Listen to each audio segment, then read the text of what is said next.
हिमालय की 5,000 मीटर की ऊंचाई पर एक ऐसी झील है जहां 800 से ज्यादा इंसानों के कंकल मिले थे और उन सब की मौत एक ही दिन हुई थी।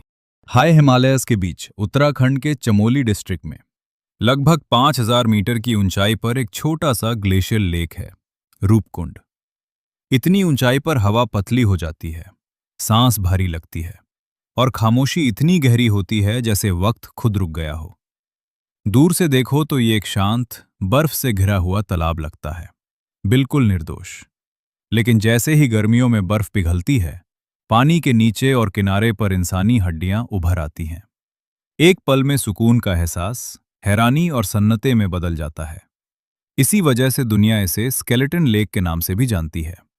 1940 में एक ब्रिटिश फॉरेस्ट रेंजर ने इन स्केलेटल रिमेन्स को ऑफिशियली डॉक्यूमेंट किया था। उस पल से लेकर आज तक रूपकुंड सिर्फ एक लेक नहीं, बल्कि एक पहेली बन चुका है। हिस्टोरियंस के लिए एक रहस्य, साइंटिस्ट के लिए एक चैलेंज और ट्रैकर्स के लिए एक अजीब सी खींचाव। शुरुआत में अंदाजा लगाया गया कि शायद ये किसी पुराने युद्ध के सिपाहियों के अवशेष होंगे, लेकिन विज्ञान ने धीरे धीरे इस सोच को बदल दिया। रेडियो कार्बन डेटिंग और डीएनए एनालिसिस ने बताया कि ये सब लोग एक ही समय के नहीं थे। कुछ 9th सेंचुरी के आसपास के थे, जबकि कुछ और अलग अलग दौरों से जुड़े मिले।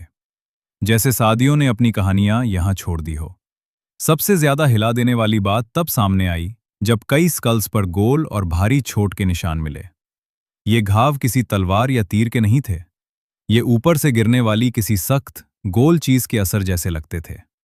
रिसर्चर्स ने अनुमान लगाया कि शायद ये लोग एक अचानक और असामान्य रूप से तेज हेलस्टॉर्म का शिकार हुए हों।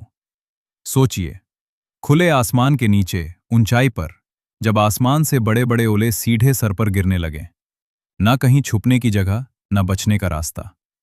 हिमालयस का मौसम पल भर में अपना रूप बदल सकता है और इतनी ऊंचाई पर प्रकृति से टकराव अक्सर इंसान की हार पर खत्म होता है।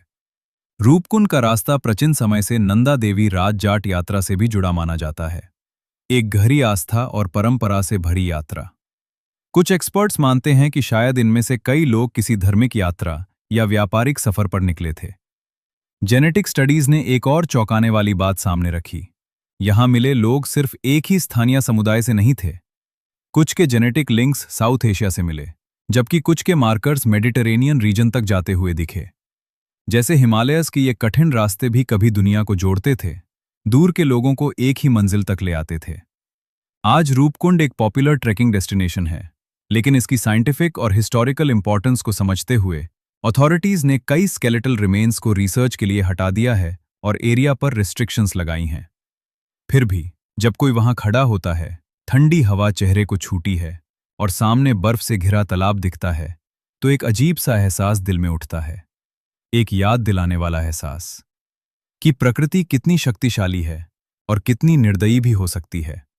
रूपकुंड सिर्फ एक लेक नहीं, बल्कि एक नेचुरल आर्काइव है, जहां बर्फ और पत्थर के बीच इंसानी कहानियां सदियों तक चुपचाप महफूज रहीं और आज भी हमें अपने भुटकल के बारे में नए सवाल पूछने पर मजबूर करती हैं।